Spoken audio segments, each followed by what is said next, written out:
Bienvenue sur Africa 24 dans cette nouvelle édition de l'Africa Tonight. Et le groupe sud-africain Vodacom occupe une place de choix en République démocratique du Congo. L'opérateur de télécommunications a célébré ses 21 ans de présence dans le pays en 2023 avec plus de 21 millions d'abonnés. Son directeur général en République démocratique du Congo, M. Khalil Al-Amerikani, est l'invité de cette édition. Le groupe sud-africain Vodacom est le premier opérateur de télécommunications en République démocratique du Congo. L'opérateur a d'ailleurs célébré en mai 2023 ses 21 ans au service de la République démocratique du Congo et franchi le cap de 21 millions d'abonnés. Pour en parler, nous recevons sur ce plateau le directeur général de Vodacom en République démocratique du Congo, M. Khalil Al-Amerikani. Bienvenue. Merci. Alors, Vodacom Congo fête ses 21 ans en 2023 de présence en République démocratique du Congo au service de plus de 21 millions de Congolais.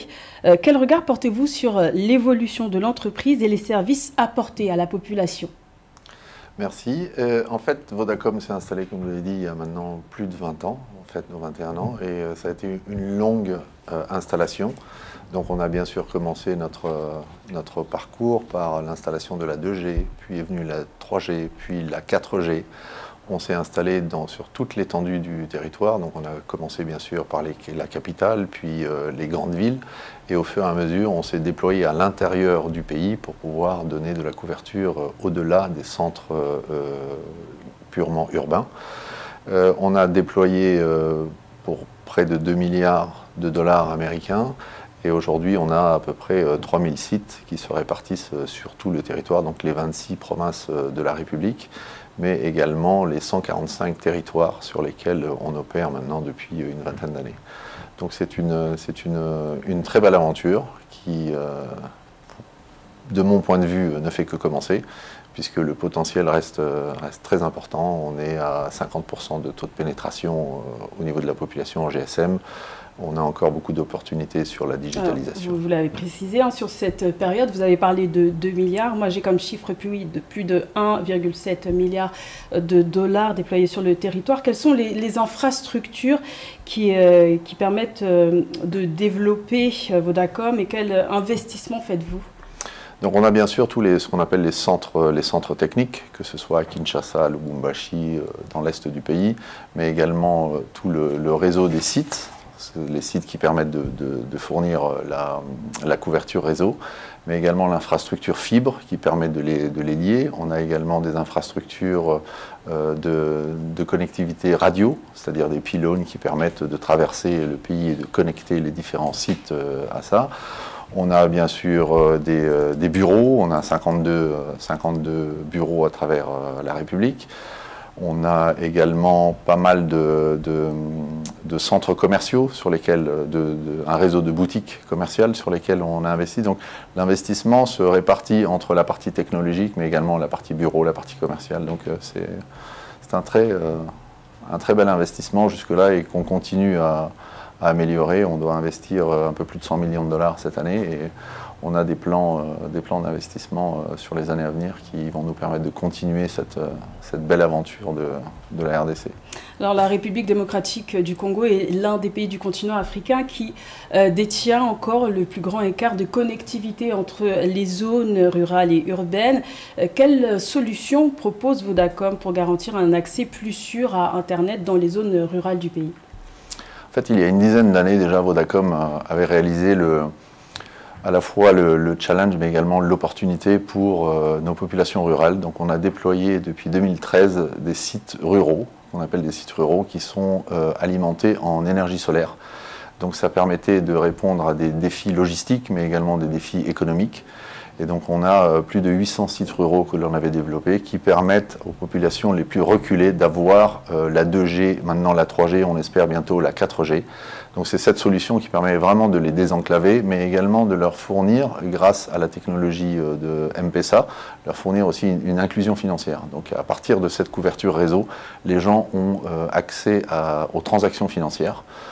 Qui sont de plus en plus développées maintenant dans notre pays. Donc c'est vraiment ce désenclavement et au fur et à mesure, on essaye d'étendre la couverture à partir des sites sur lesquels on s'est déjà installé, en augmentant la couverture réseau, mais le type de services qui sont fournis aux populations, au-delà juste de la couverture, mais également les services financiers, les services éducatifs.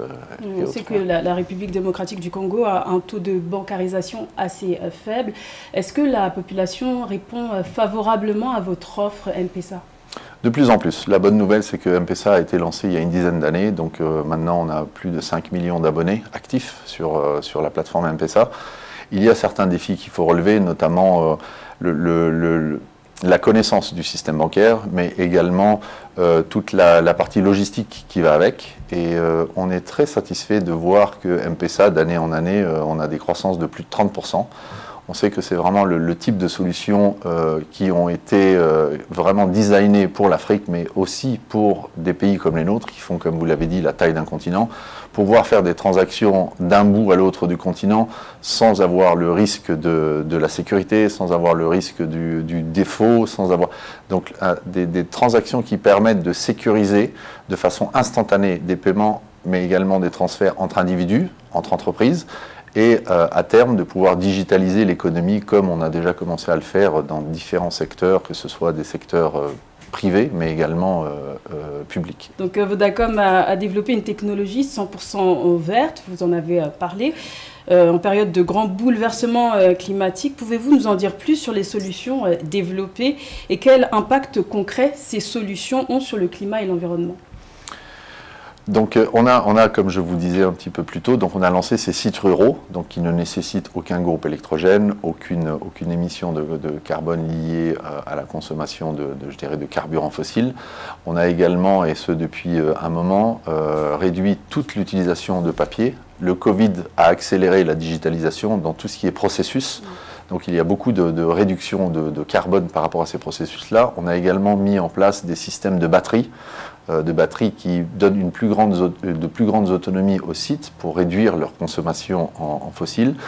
On est en train de travailler sur notre certification ISO 50001 pour pouvoir réduire et arriver à une neutralité zéro en 2030.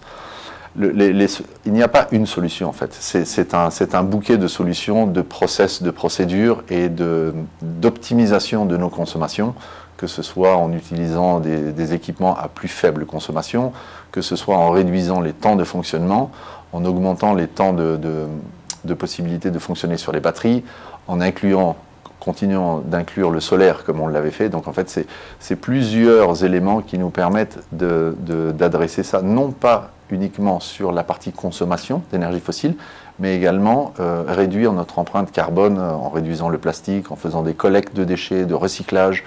Donc c'est vraiment un apprentissage et je dirais une longue route vers la décarbonisation de nos opérations. Vodacom marque son engagement auprès de la jeunesse congolaise à travers plusieurs projets tels que Vodacom Best of the Best, All Star, qui a révélé de nombreux artistes et notamment Inosbe, vainqueur de la première édition en 2010 alors qu'il était âgé de 13 ans. Qu'attendez-vous des jeunes talents que vous accompagnez dans ce cadre? Tellement de choses.